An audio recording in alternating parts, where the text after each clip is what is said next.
Hey, coffee drinkers. Welcome back to the Coffee People Podcast Recap Show. Thank you for being here and being a supporter of our Coffee People platform. I'm your host, Ryan Woldt. You can follow or subscribe to the show wherever you're listening, but you'll only find the bonus context, links, recaps to the show, and options to become a paid supporter on coffeepeoplepodcast.com. A lot of great options for paid supporters if you like to help us tell the stories of coffee people. We certainly appreciate you. Our recent podcast guest, Etelle Higonnet, is the founder of Coffee Watch, an industry watchdog organization dedicated to the proposition that we should be making the world a better place with every cup of coffee.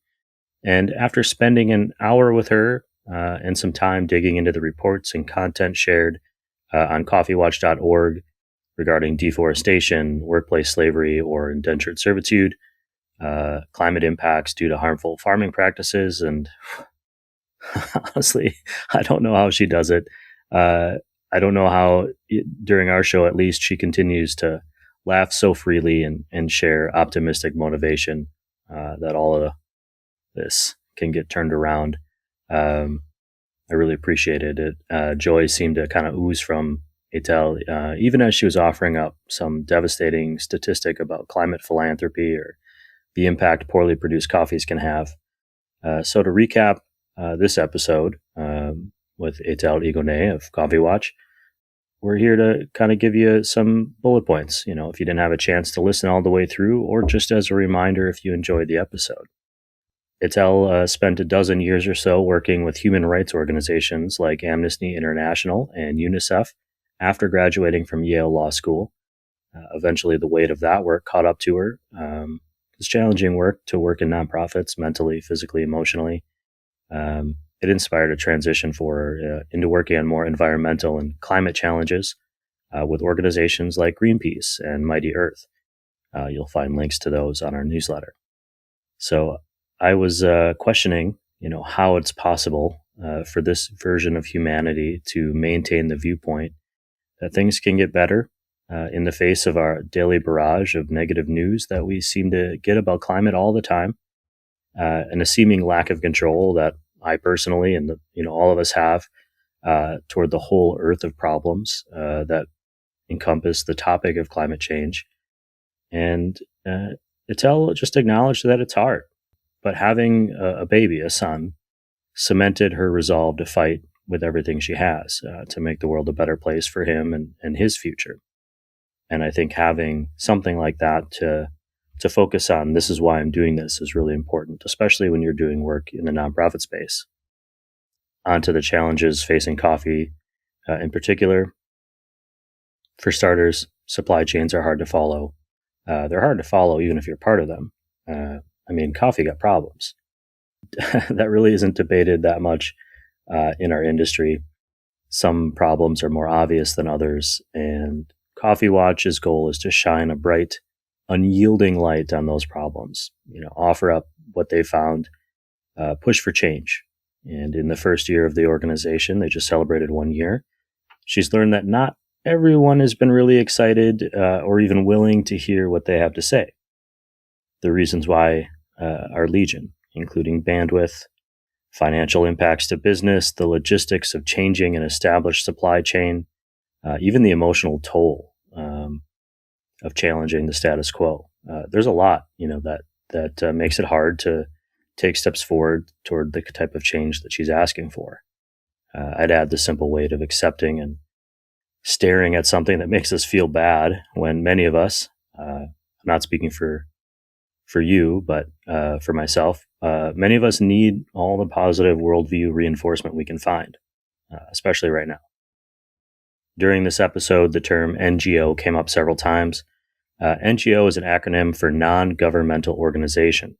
NGOs are often, although not exclusively, nonprofits that are funded at least partially by governments, but they operate, at least partially, independent of said government. I'll link to more information on coffeepeoplepodcast.com because there is a lot of variance as to what constitutes an NGO and how it might impact your community or an industry. Etelle also used the term deforestation, which is pretty much what it sounds like. I wanted to define it a little bit just because it's not as simple as just cutting a tree down or a bunch of trees down. I mean, it is, but it's the clear cutting of a forest by humans for a land use that isn't planting more forests or replacing them in a responsible way. Only 31% of the earth is currently covered by forest. The introduction of farming and agriculture has drastically put a dent in the trees, the land area covered by forests, which are huge carbon sinks around the world. It's actually the main driver of deforestation is farming and agriculture. You can look for more links on the value of forests and the impact of deforestation on coffeepeoplepodcast.com. I'll also share some of my personal favorite books about trees, The Secret Life of Trees being one of them. I wish it were easier to break down all the numbers because there are so many and it's easy to glaze over. I know I did just reading them and hearing them. That numbers that indicate where we are in this phase of climate change and how farming of products like coffee cause some of that impact. Just to kind of keep it to a point, one of the more surprising numbers that came up during our conversation with Etelle was only a small percentage, like 2 to 2.5 at the outset, of philanthropic giving goes towards climate challenges. Even less specifically towards agricultural challenges like coffee. That really surprised me because it seems like such a huge issue that we're all focused on at least a little bit or aware of. Federal cuts to programs that were operating under the USAID banner have shined a light a little bit on how sometimes NGOs aren't ineffective because they waste money. Some do, no doubt, but not always. But sometimes they're ineffective because they don't have enough money to pay for solutions or to attract the people with the right skill sets to do the jobs. There's this theory that people that work in nonprofits do it because they're passionate and they love it, but they shouldn't be doing it to get paid, which I disagree with. I think that there's room for both things to make enough money at a nonprofit where you can feel good about helping and also support your own family. Back to the show, a couple more thoughts. Coffee Watch is based in Denmark, the country Etelle calls home. A 2025 study published on cafeli.com indicates that Denmark has a thriving coffee culture, which I've also just heard anecdotally. They're sixth in coffee consumption per capita, quite a bit higher than the US, which comes in at 24th per person.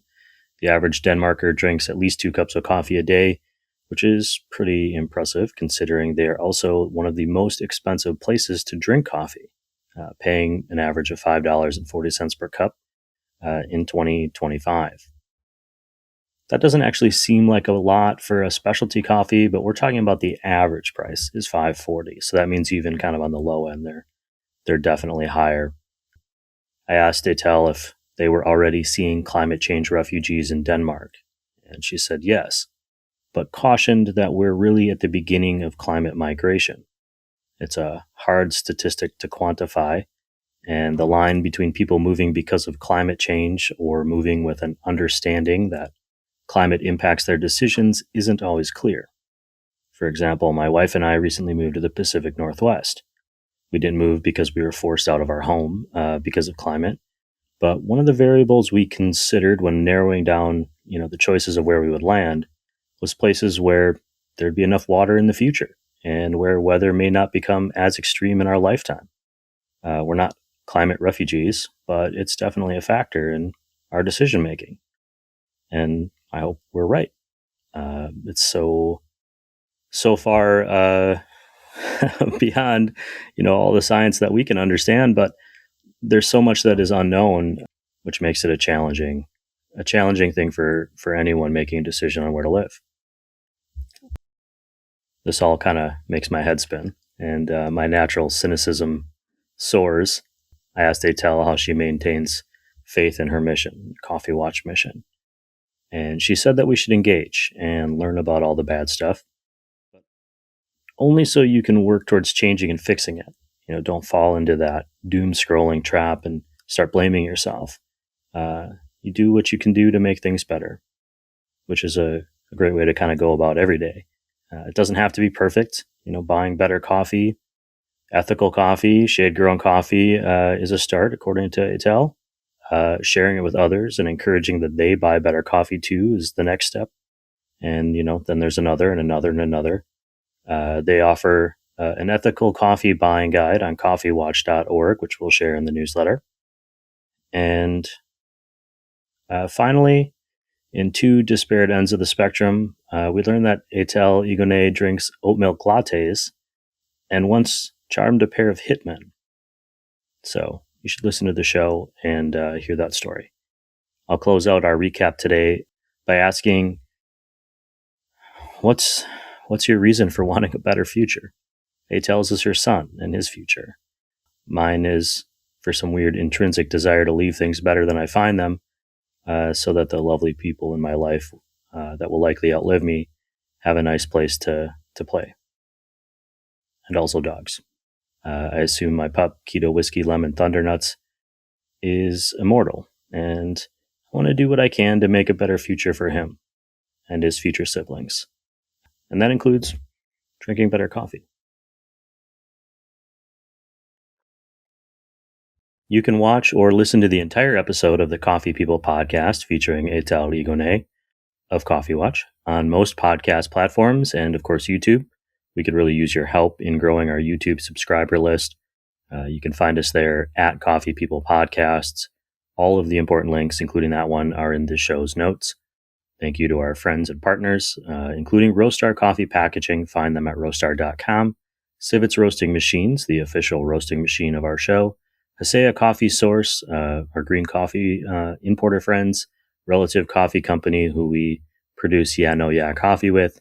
And of course, all of you listening to the stories of coffee people and aspiring to make the world a better place. Wherever you are, please tip your baristas. And of course, drink good coffee. Cheers, everyone.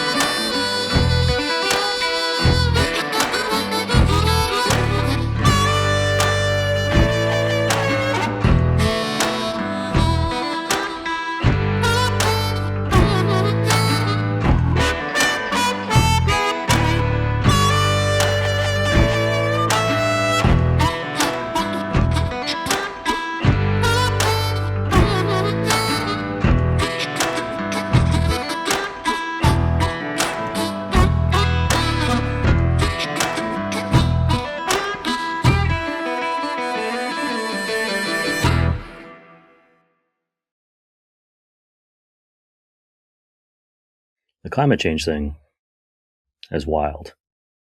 There are just so many issues I'm not even aware of. And I'm paying attention and drinking coffee.